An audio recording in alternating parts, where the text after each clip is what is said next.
Olá! Vamos continuar ensinando o Trivium. Nós estamos no capítulo 4 e eu quero terminar agora o capítulo 4, a última parte. Então, eu quero começar com uma afirmação aqui que ele faz, baseado na faculdade de Harvard. Ele fala que a educação moderna ela é deficiente. E ele vai citar aqui Harvard porque ele diz que Harvard, em 1643, ela fez um documento onde ela colocava quais eram as regras para admitir os alunos que fossem ingressar na faculdade. Então, olha o que ele diz. As primeiras exigências. O aluno, ele deveria ser capaz de entender Cícero ou semelhante autor clássico, que eram os autores clássicos. Ele tinha que ter a capacidade de improviso e criar e falar em latim. Tinha que falar em verso e em prosa. Ele tinha que declinar com perfeição os paradigmas dos substantivos e verbos da língua grega. E não antes disso, ele poderia ser admitido em Harvard. Ou seja, o aluno ele tinha que ter uma série de competências para entrar na faculdade. E lá na faculdade, o que ele ia fazer então, já que ele tinha que saber tanto de coisa? Lá na faculdade ele ia estudar lógica, física, discussões, grego, hebraico. No segundo ano, ética, política, discussões, grego, hebraico e retórica. E no terceiro ano, aritmética, geometria, astronomia, natureza das plantas, história, grega, redação, hebraico e retórica. Percebe que grego, hebraico e retórica estão em todas. Por quê? Porque para o autor, esse é o motivo da boa educação. Você aprender línguas, a origem das línguas, aprender retórica, que é como você responder através de um debate, e grego e hebraico são as duas línguas e a retórica. Então, baseado nesse exemplo de Harvard, que tipo assim, antigamente estava certo, na opinião do autor, o aluno ele tinha que ter uma base para entrar na faculdade. Hoje não. E aí ele diz que o problema da educação moderna é esse hoje. As crianças são levadas até a fase adulta sem essa base para a vida. Elas aprendem coisas que são desnecessárias, não se aprende o que é necessário para continuar o aprendizado. Você tem que estar sempre aprendendo. Você aprende uma coisa que não te serve para nada hoje, amanhã você tem que aprender outra porque a sua necessidade é outra. Daqui a um ano você tem que aprender mais outra porque a sua necessidade é outra. E o problema que ele vai colocar aqui, lá na frente ele vai falar sobre isso, é que nós não aprendemos a aprender. Então essa é a grande crítica do autor. E aí ele vai falar por que a educação moderna é deficiente. Ele vai falar 3 motivos. Primeiro, por causa das trivialidades. Ela ensina muitas coisas desnecessárias. Ela é como se ela ensinasse... Como que eu posso colocar aqui? Ele fala aqui, que os burocratas da educação reduziram a educação à memorização sincronizada de uma enciclopédia inteira de conhecimentos, como em uma esteira rolante e educacional. Ele vai falar dessa esteira, e ele fala assim, a educação moderna é como você colocar os alunos em uma esteira. E aí você começa a ensinar, e aí como ele diz aqui, você tem que memorizar uma enciclopédia, você tem que apenas decora, apenas aprende, apenas engole, não processa, não pensa sobre isso, só vai engolindo. E aí ele diz assim que isso é um grande problema, por quê? Porque nessa esteira vão ter alunos que vão ser mais lentos. E esses alunos não vão acompanhar essa esteira, eles vão ficar para trás. E vai ter alunos que são mais rápidos e eles vão adiantar nessa esteira. E o que vai acontecer? Os alunos que são mais lentos, eles vão ficar para trás, e os alunos que são mais rápidos, eles vão ficar entediados. Por quê? Porque eles têm que ficar nessa esteira. Por quê? Porque eles estão naquela série, eles estão estudando aquele livro, então eles têm que estudar aquele tópico e têm que fazer aquela prova. Então, essa é a crítica do autor. Deixa eu abrir aqui um parêntese, porque às vezes dá a impressão que eu tô aqui desmerecendo o papel de pedagogos, de profissionais da educação, de professores. Não estou fazendo isso. Aqui eu estou passando a ideia do autor. O autor, ele tem essa visão. Embora ele seja um autor que mora nos Estados Unidos, eu tenho certeza que a qualidade educacional é muito superior à nossa. Então, assim, não estou desmerecendo. Agora, é fato que, embora tenhamos profissionais que são, sim, dedicados, que fazem um trabalho exemplar, que fazem, né, um trabalho diferenciado, que vão além daquilo que é como que a média, né, estão acima da média. Existe, mas é fato que 90%, né, dos alunos é isso aqui que ele está dizendo, são tratados como nessa esteira. Se você está lento, fica para trás, se você está adiantado, espera. Não há esse tratamento, como a gente já falou no outros vídeos, esse microgerenciamento. Essa é a crítica do autor. E aí ele vai falar que por que isso é ruim? Por que isso é deficiente? Porque o aluno ele vai sempre precisar de alguém para ensinar ele nunca vai aprender a aprender. E na opinião do autor, isso é muito ruim. O segundo motivo, por que é deficiente? Porque você interrompe o processo de aprendizado. O que ele quer dizer com isso? Ele quer dizer assim, ó, o bebezinho, quando a pessoa está grávida, ele aprende sozinho, de dentro da barriga ele já começa a aprender. Quando essa criança nasce, ela aprende as coisas sozinha. Como que eu posso dizer? Tipo assim, você não precisa ensinar a criança a aprender, ela já nasce sabendo como aprender. É isso que ele quer dizer. E nós temos isso naturalmente. Nós sabemos aprender. Só que com a educação que nós viemos recebendo do Estado, esse processo foi cortado. Essa nossa capacidade de aprender, ela foi cortada. Por quê? Porque tem sempre alguém me ensinando. Então, eu não preciso aprender sozinha. Vai ter sempre alguém para me falar, para me ensinar. Então, essa é a crítica do autor. A gente corta esse processo de aprendizado. E aí é onde ele diz que a solução para isso é o Trivium. Por quê? Porque no Trivium, você ensina o aluno a aprender. Você dá para ele ferramentas para ele desenvolver o aprendizado, que é através da lógica, do raciocínio e da retórica. Entendeu? Você só participa no primeiro momento, que é o momento da gramática, quando você dá informações. E aí ele diz que a única solução para esse modelo de educação moderna é o Trivium, por isso, porque você não corta esse processo do aluno nessa capacidade dele mesmo aprender, dele mesmo raciocinar, questionar, fazer perguntas e gerar um aprendizado novo. E aí o terceiro motivo, ele vai falar que essa educação ela é deficiente, por quê? Porque ela é baseada em resultados, ela é uma educação regressiva. É tipo assim, se você deu resultado, você aprendeu. Mas o resultado é um resultado preguiçoso. Ele dá aqui um exemplo. Imagine que você vai ensinar um aluno a tocar uma música, a Sonata ao Luar. O que o professor moderno faz? Ele vai falar lá, né? É uma música de Beethoven. Ele vai falar que o professor vai pegar a música, vai sentar junto com o aluno, do lado dele no piano, e vamos começar a sonata. Ele vai dizer onde ele colocar os dedos, vai começar a conduzir ele com repetições mecânicas através da peça. Para iniciar, ele vai dividir a peça em porções menores e mais simples e vai apresentar alguns cartões por aluno, tipo assim, olhe o que eu faço, toque aonde eu toco. E por fim, o aluno vai aprender a tocar a Sonata ao Luar. E quando ele aprender a tocar, ele vai receber um certificado de conhecimento. Ou seja, para esse professor, o aluno aprendeu. E realmente, ele aprendeu a tocar. Mas ele dá um exemplo usando o Trivium. Se você for ensinar esse aluno usando o Trivium, você vai sentar do lado dele, mas você não vai mostrar para ele onde ele vai tocar. Você vai ensinar ele a ler uma partitura. Você vai ensinar ele sobre as notas musicais e como sozinho ele vai descobrir os acordes que vão fazer com que ele toque aquela canção. E aí, o resultado a gente sabe, usando o Trivium. Qual que vai ser o resultado? O resultado é que ele vai aprender a sonata, que o professor quer que ele aprenda, e quando ele quiser tocar qualquer outra música, ele vai tocar sozinho. Essa é a diferença. Então, esse processo, para os autores do livro, é um processo inegociável de você não dar o conhecimento, você ensinar o aluno a desenvolver esse conhecimento.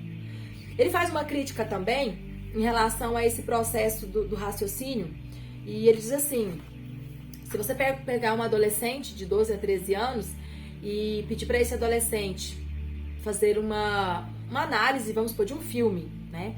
Aí ele assiste um filme e você fala, olha, faz uma análise do filme, do enredo, dos princípios, do propósito, tal, o aluno vai olhar e assim, foi só um filme. Tá, que muitas pessoas fazem, mas tipo, 90% realmente não vão fazer. Por quê? Porque ele não é ensinado a ter essa mente que está sempre ligada no raciocínio lógico, fazer perguntas e ter respostas. Continuando. Aí ele faz uma observação, ó. Usando o método do Trivium, levará mais tempo para aprender a peça do que pelo modo tradicional. No entanto, os resultados a longo prazo são compensadores.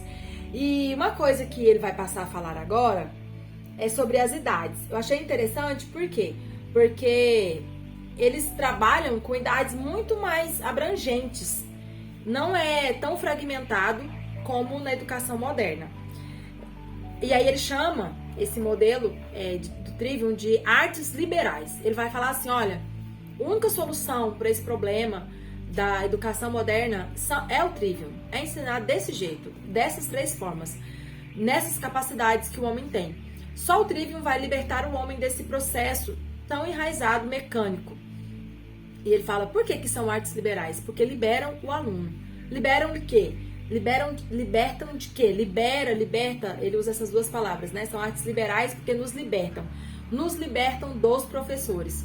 Não que os professores, igual eu disse, não é que, então não precisa de professor. Não é isso. Mas é porque você aprende a aprender. Então, qualquer coisa que o aluno se disponha a aprender, ele tem as habilidades para aprender. Aí ele vai falar agora, mais uma vez ele vai usar agora palavras diferentes para tentar massificar o conceito do Trivium. E ele vai falar sobre as capacidades mentais do homem. 3 capacidades mentais. Mais uma vez, para fixar bem o conceito do Trivium. Primeira capacidade é a de juntar informações. Segunda capacidade, processar e organizar essas informações. E a terceira, aplicar o resultado dessas informações. Achei muito interessante porque ele usa várias linguagens, ele usa vários exemplos para mostrar a mesma coisa, para que fique bem claro para o pai, para a mãe que deseja abordar a educação doméstica usando esse método. Bom, agora eu quero passar aqui para uma parte que ele vai explicar sobre a idade, sobre como dividir essas capacidades dentro das idades das crianças. Primeiro é o nível, que é a etapa da gramática. Ele vai falar que vai ser os primeiros anos da criança e que vai até 9, 10 anos. Achei interessante porque, na opinião do autor, ele cita alguns estudos, né, alguns artigos que fazem as pesquisas para dar essas informações. Mas achei interessante que ele vai dizer assim, essa fase, como a gente falou no outro vídeo, é a fase do papagaio. Por quê? Porque a criança, ela pega todas as informações, ela decora tudo, ela vê tudo, ela vai pegando, decorando. Por isso chama a fase do papagaio. E é verdade, a gente sabe, a minha filha vai fazer 3 anos, ela tem 10, 2 e 11 agora. E ela decora tudo, ela é muito boa na dicção, ela fala muito bem.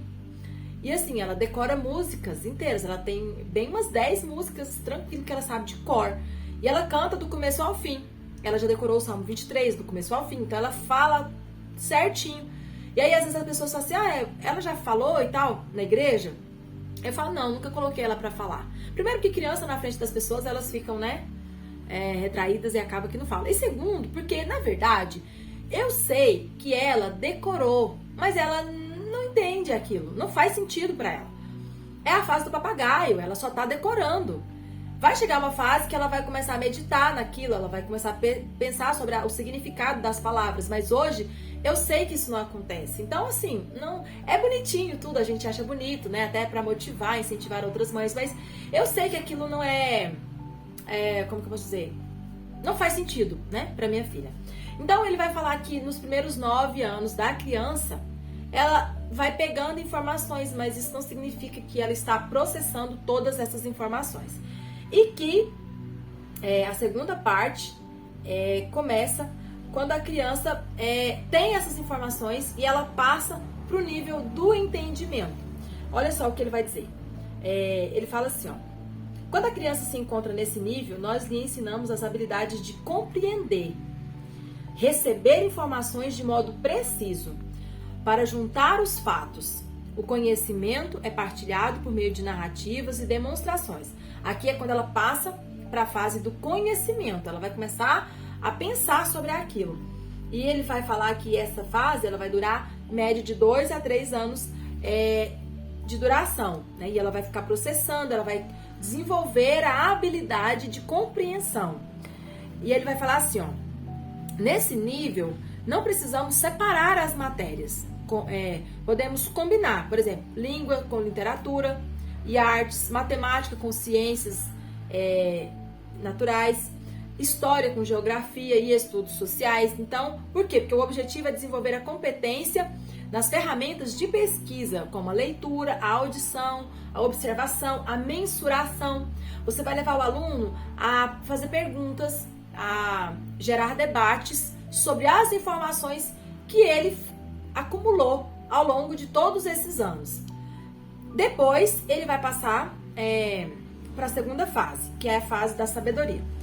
Da fase do entendimento para a fase da sabedoria, que eu disse que são um período de mais ou menos 3 anos, lembra que para o autor não existe essa esteira. Isso para o autor é muito importante. É por isso que ele afirma que a educação domiciliar é a melhor opção, porque você está vendo o nível do seu filho. Se ele estiver mais devagar, você vai mais devagar. Se ele estiver mais acelerado, você vai acelerar. Então, é tudo uma média, né?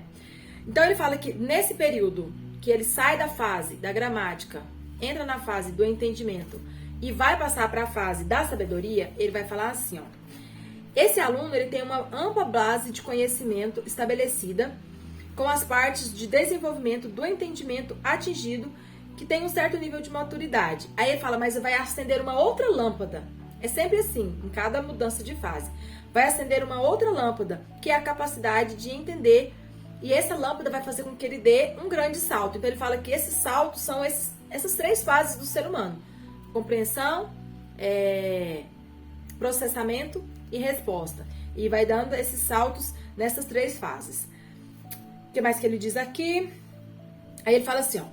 Quando o aluno se encontra nesse nível, do segundo momento para o terceiro momento, nós lhe ensinamos a habilidade do raciocínio. Ensinamos ele a questionar de forma crítica, analisar, avaliar, discernir, perceber causas, motivos, propósitos, objetivos e efeitos.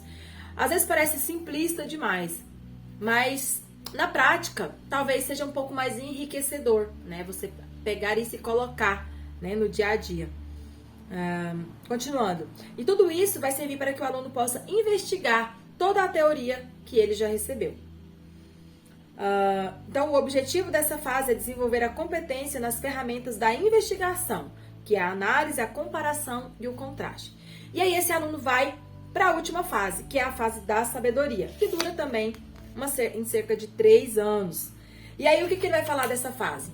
Ele fala assim, que quando o aluno chega nesse nível, nós lhe ensinamos as habilidades de julgar de uma maneira prudente e com expressões eficientes. Ele vai emitir pareceres e ele vai se expressar acerca disso.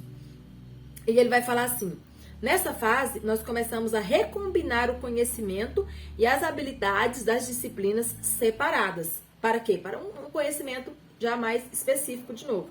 Buscamos a aplicação dos princípios, dos valores e dos objetivos. Agora aqui, eu quero fazer aqui abrir um parêntese.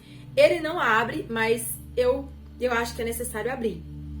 Nessa fase, se nós fizermos as contas, o aluno já vai estar com 16 anos, indo de 16 para 19, né? Levando em consideração que, vamos pôr 9 a 10, vamos pegar 10, que é um número redondo. Com 10 anos você pega a primeira fase, passa para a segunda, 13, passa para a terceira, 16. Então, vamos supor que esse aluno aqui está com 16 anos, e nessa fase ele tem que ter a capacidade de fazer isso, de emitir julgamentos e se expressar. Ele tem que se posicionar, ele tem que saber dar respostas para a vida, não só nos estudos acadêmicos, para a vida. E aí, eu achei interessante que ele vai falar aqui, ó. Nesse momento, nós buscamos aplicar 3 coisas: princípios, valores e objetivos.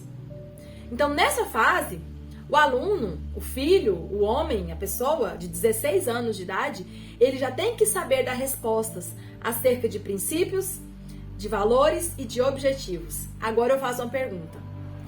das pessoas que estão no seu círculo de convivência, porque eu pergunto isso pra mim, das pessoas que estão no meu círculo de convivência, que têm 16 anos de idade, muito pouco delas consegue emitir um julgamento ou um parecer claro, definido, racional acerca de princípio, valor e objetivo. Por quê? Porque, na opinião do autor, o método moderno não leva esse aluno a chegar nessa idade com essa capacidade. E outra coisa, princípio, valor, objetivo, as escolas não ensinam isso. As escolas não tratam isso. E aí, na opinião do autor, por isso que o ensino tem que ser um ensino doméstico. Por quê? Porque o pai e a mãe, baseado na importância da palavra de Deus, vai ensinar isso para o filho. A escola não vai ensinar sobre isso. Então, o aluno chega nessa fase e ele não pensa sobre isso, sobre princípio, sobre valor, objetivo. Com 16 anos, muito raros os que estão nessa fase. Então, achei muito interessante essa visão e eu achei que faz todo sentido. E aí ele passa aqui para a conclusão, né? O nível de conclusão. Ele diz assim: durante 1 ou 2 anos, a capacidade moral da consciência é desenvolvida ao mesmo tempo que as outras. Então ele fala que nesses últimos anos, você joga mais uns 2 anos, o aluno, a pessoa, ele tem que desenvolver uma capacidade de consciência. É de você se perceber como um adulto. É a fase que você fala, peraí, eu preciso ter uma consciência de que eu agora sou um adulto, eu mudei de fase, eu preciso dar respostas, eu preciso me posicionar. E aí ele vai usar isso, porque se você pegar 16 e jogar mais 2, vai dar aí 18, que é justamente a fase, né, da maioridade, que já tá beirando os 20. E aí ele vai falar que 20 anos é a idade da plenitude bíblica. E ele fala que por isso que o trivium está próximo do ideal bíblico, né? Ele sempre tenta colocar a Bíblia como a regra máxima de fé. Então ele vai falar que o trivium, ele é tão certo, ele tem um resultado tão positivo que até nesse ponto ele te entrega uma resposta próxima do que a Bíblia espera, que ele acredita que 20 anos é uma idade bíblica certa para que o homem tenha essas capacidades. É claro que alguns vão ser mais atrasados, mas outros vão ser mais adiantados, mas isso é uma média. Com 20 anos, um ser humano, uma pessoa, tem que ter essas capacidades, essas habilidades. Por quê? Ele vai dizer aqui, ó, porque são ferramentas básicas e elas serão usadas por toda a vida e devem estar desenvolvidas dentro desse período. Então, não há margem para que não aconteça dessa forma. Resumo, final do capítulo 4. Em primeiro lugar, instruímos a criança no conhecimento ou na gramática. Em seguida, conduzimos a criança no entendimento ou na lógica. E por fim, desafiamos essa criança na sabedoria e na retórica. E aí, na conclusão, ele faz aqui uma pergunta bem séria. Como uma vítima da escola pública pode se preparar e preparar os filhos para esse tipo de ensino doméstico? Por exemplo, eu não me sinto capaz, eu me sinto totalmente desafiada. Eu falo, como que eu vou fazer isso? Que eu não sei nem pra mim. Eu fui uma aluna, assim, muito mediana, né, no meu ensino médio, ensino fundamental. E ele vai falar que essa é a realidade da maioria dos pais, porque nós somos o resultado desse ensino. E ele vai falar aqui 7 tópicos, eu vou só citar para o vídeo não ficar muito longo, mas ele fala assim, agradeça a Deus, antes dos tópicos, ele fala, agradeça a Deus pelo fato dele ter lhe dado filhos como desculpa para aprender todas as coisas necessárias. Então ele fala assim, que bom que você agora tem um filho, porque você vai ter a oportunidade de aprender tudo que você precisa para ensinar para o seu filho.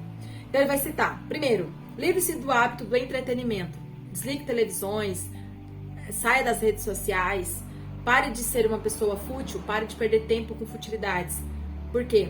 Porque isso vai fazer com que você vença essa barreira que é você mesmo. Segundo, comece a ler. Ah, não gosto de ler. Comece a gostar de ler.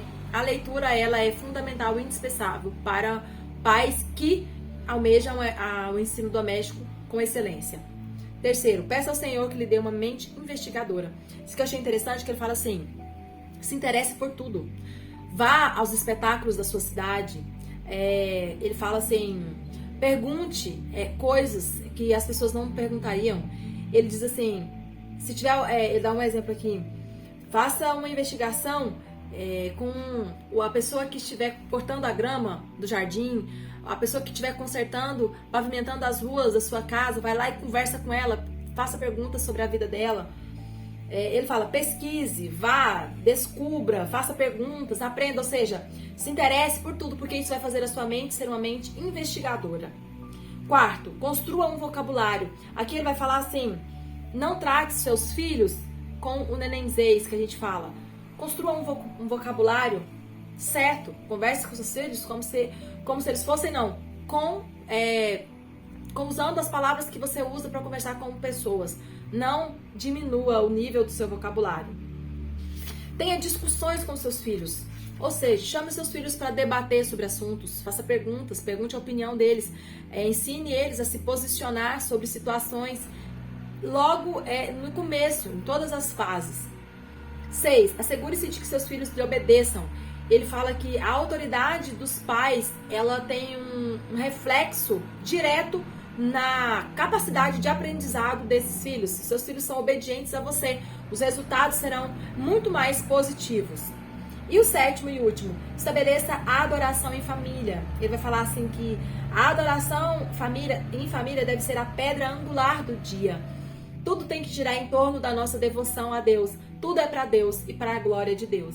E se isso não for um princípio na nossa família, o ensino doméstico vai ser um fardo na sua vida e você não vai ver os resultados que ele tem para te proporcionar. Bom, é isso. Aí ele vai falar que o ensino doméstico é para os pais. Lembre-se disso. Isso enche o meu coração de esperança. Abrindo aqui, um parêntese. Porque todas as vezes que eu me sinto desafiada, eu falo, meu Deus! E eu lembro, que o ensino doméstico vai ser bênção para mim também. Não só, para minha filha, para meus filhos, se eu assim decidir, optar por essa visão e por esse método. Isso deve encher, sim, o nosso coração de esperança. Bom, terminamos o capítulo 4. E aí ele faz aqui um breve resumo do capítulo 5. Agora daqui pra frente vão ser coisas assim bem técnicas, mas a proposta é a gente comentar todo o livro. Estamos então na metade, quer dizer, um pouco menos da metade. E vamos seguir firmes. Próximo vídeo a gente começa o capítulo 5. Deus abençoe, até mais.